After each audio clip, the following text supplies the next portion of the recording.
Welcome to our journey from the Hebrew Bible to the New Testament and soon the Quran. We're looking at the Gospel of Matthew now. This is the first Gospel that presents when we open up a traditional New Testament, but chronologically it's widely accepted to be the second Gospel to have written about the same time, maybe a little before the Gospel of Luke. I wanted to begin with placing a key part of Matthew, because Matthew is considered the most Jewish of the Gospels, placing this Gospel and most poignantly the Beatitudes, the Sermon on the Mount, with a picture actually of the Sermon of the Mount of Olives from a map of 1850. The cartography we can see includes the Jewish cemetery, and then an aerial photo from 2013 where we see the Jewish cemetery as well. So this Jewish cemetery is thousands of years old, and to have Jesus make his Sermon on the Mount near a Jewish cemetery is particularly poignant. So it reminds us that Jesus would have been speaking most often to a Jewish audience to try to get them to behave more compassionately, to not worry so much about public displays of rituals, but rather to look into their hearts and be more passionate. Also, of course, there are many other aspects, but this particular Sermon on the Mount Beatitudes is one of compassion. Here we have a picture of one of the archaeological digs, as we had mentioned in another lecture, about the archaeological digs that are being done alongside of what would have been the temple itself. The temple itself is, of course, covered over by the Dome of the Rock and would be untouchable. Always exciting archaeological discoveries, and in summers, students and academics from around the world come to Israel to participate in the digs. It seems like a lot of fun. I never did it, but I've heard people talk about it. And a view of today's Jerusalem, showing that it's pretty flat, however, there is some green, and that we have a variety of plants. So another interesting aspect of reading these texts is how the texts treat the ecological environment, and how portraits, imagery, phrases referencing the beauty of the environment or the thread of the environment are played into these texts. But to Matthew, it's fascinating to remind ourselves that outside of the New Testament, and Bart Ehrman, a scholar, a historian, deals a lot with the historical Jesus, and we'll have an article or two about that. So Dr. Ehrman questions, well, how do we know, except for the New Testament, was there really a historical Jesus? And ironically, there is very little outside of the New Testament, which is clearly faith-based, which is clearly constructed to build a religion, written after the life of Jesus. But outside, there is very little. However, we do have the mention of Jesus and John the Baptist by the Josephus, the Jewish Roman historian, who wrote the Antiquities of the Jews, among other great works. And I'm going to show you this book. This is Josephus's works.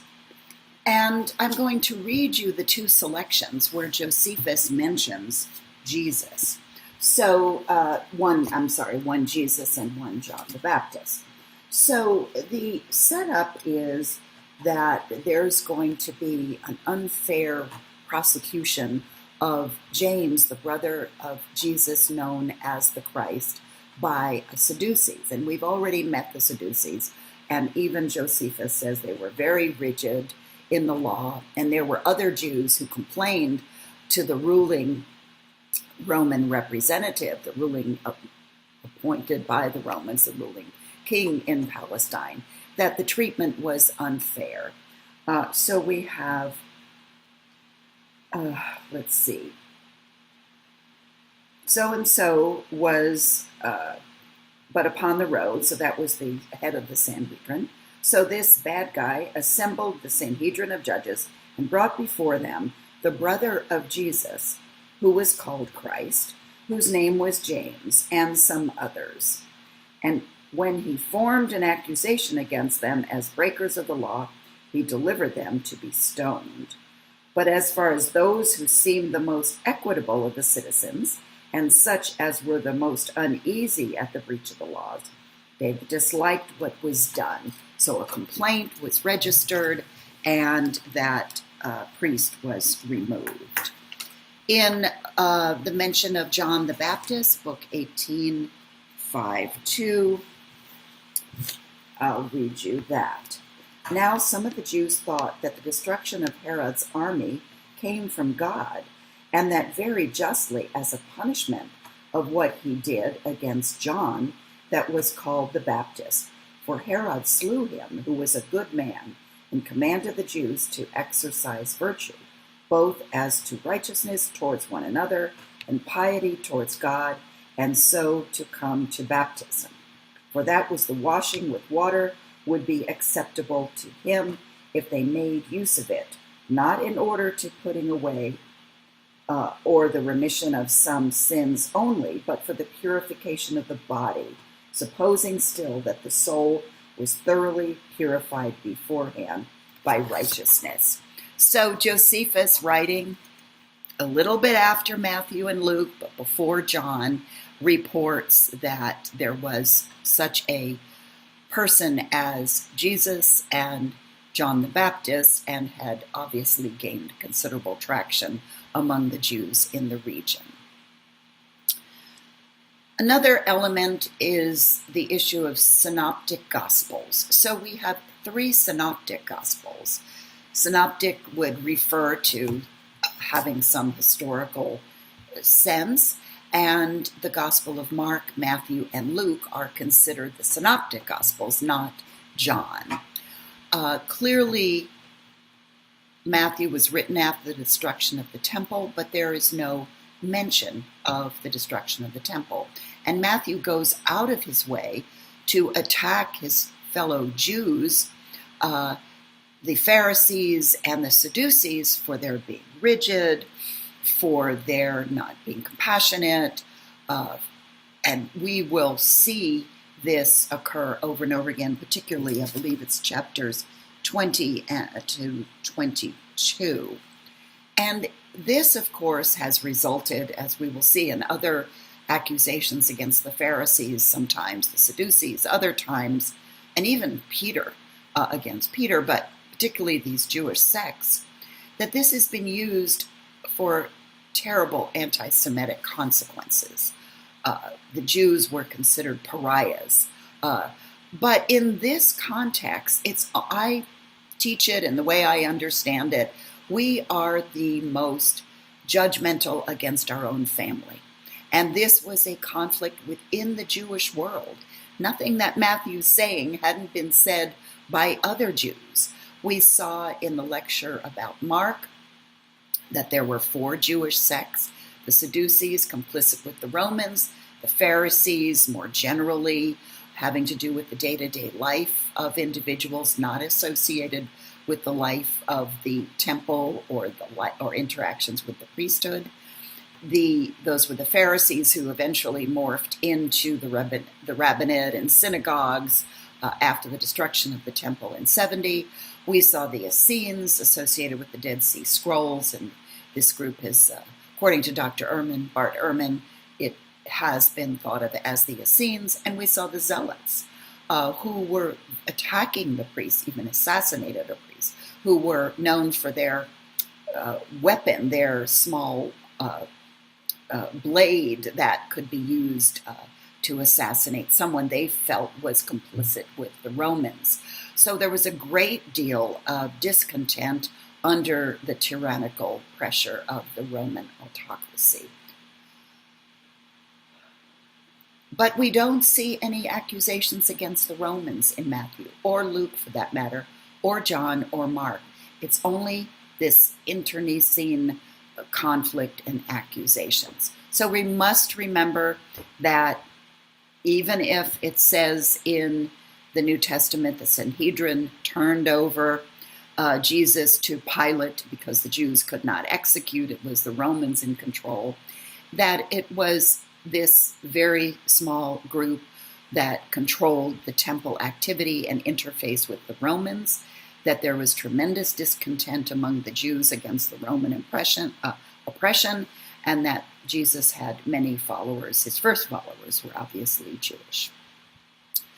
We also have the interesting moniker of Son of Man, and Daniel Boyarin writes a very interesting article about the difference between the concept of the Son of Man versus the Son of God. So Boyarin points out that the Son of Man really does emphasize the divinity of the individual to whom this moniker is applied. And he points to biblical references that the Son of Man would have been a godlike or a God figure. It is the Son of Man who comes to earth, who must suffer and die and rise from the dead. He is to save, and it likely would be a he, save the chosen and those who have faith. As we've mentioned, Matthew is the most Jewish of the Gospels. We'll talk about a few of the elements so interesting to Matthew, and these aspects are all available in the notes on Matthew. Matthew, it's important to note, retains a considerable amount of the eschatological aspects of Mark, of the apocalyptic moment, of the eschaton, and we've talked about the importance of this term, the end. And so there's an intensity, a passion. You must obey, you must have faith, you must follow the good path, you must prepare yourself for an imminent apocalyptic moment and an ultimate salvation. So we have the narrative of salvation being considerably developed.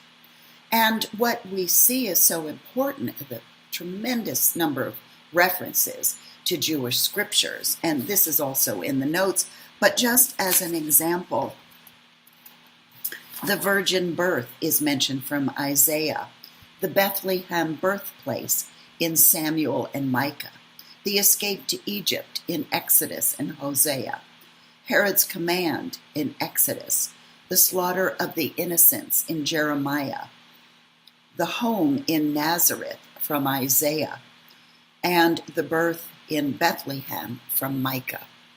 We also have the lineage of Jesus coming from Abraham. What is so fascinating are the 4 women ancestors that are mentioned in Matthew: Tamar, Rahab, Ruth, and Bathsheba. They are all in the Hebrew Bible. This is the only place in the New Testament where they are mentioned. They are not mentioned in any of the other Gospels. And it's fascinating to look at who these women are and the episodes that they were known in the Bible. None of them is a traditionally obedient woman, but rather very independent women. Tamar was known to trick Jacob into bedding with her to create a son. Jacob had refused to bed with her because his other wives had died, and he was not didn't feel appropriate to bed with the Tamar, who was his sister-in-law, actually. But the Levirate marriage insists that someone should bed if there are no descendants. Rahab was called the prostitute, but likely further archaeology has indicated she was probably a hotel owner outside of a village when Joshua and Caleb went to do a reconnaissance look at Canaan as the Jews were ready to enter the promised land. Moses told them to take a look, and she offered them hospitality. And she told them to put a little red thread around their arms so that she could be sure to identify them. And so she helped them in their journey, and she was then ultimately protected from when the Jews did enter the promised land. Ruth, of course, we've met, who was the Moabite woman.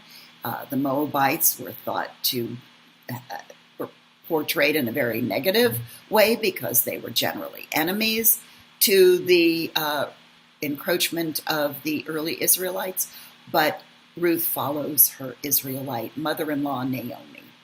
And Bathsheba was the wife of Uriah, who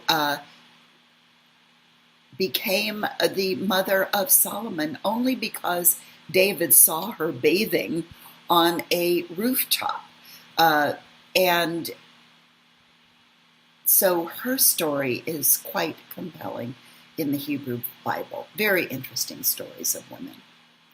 We see a birth narrative here. Remember, we did not see the birth narrative in Mark. We see the idea of resurrection and the apocalypse. And I wanted to mention another important part of the Gospel of Matthew. And we see the introduction, the placement of the devil in Matthew. And it's an important point to remember that even in these early Gospels, when we look at them, there is no doctrine of original sin. This comes much later, and we'll be talking about this when we introduce the Quran, because the concept of original sin isn't canonized until 325, Common Era at the Council of Nicaea. So in these Gospels, which are at least 200 years earlier, we see the devil, we see Beelzebub, we see Baal. This is the same idea of Satan as we saw in the Hebrew Bible as adversary, as thwarting God's plan, as testing human beings, as missing the mark, having to do with behavior, not any kind of original sin or negative dimension of humanity from the individual birth. And so we see that in Matthew, we have this apocalyptic moment.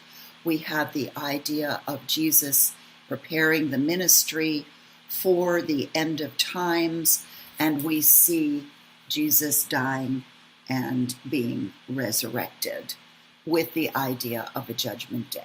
So elements not visible in the Hebrew Bible that we read, and only referencing the Hebrew Bible where those who documented these Gospels, where they thought would speak to the general mission of the early developing Christian church. I hope this has helped you understand the Gospel of Matthew a little bit more and maybe enhanced your understanding of how exciting it is to be reading these documents written so early near a historical Jesus, and how various doctrines and beliefs are being developed as we read them.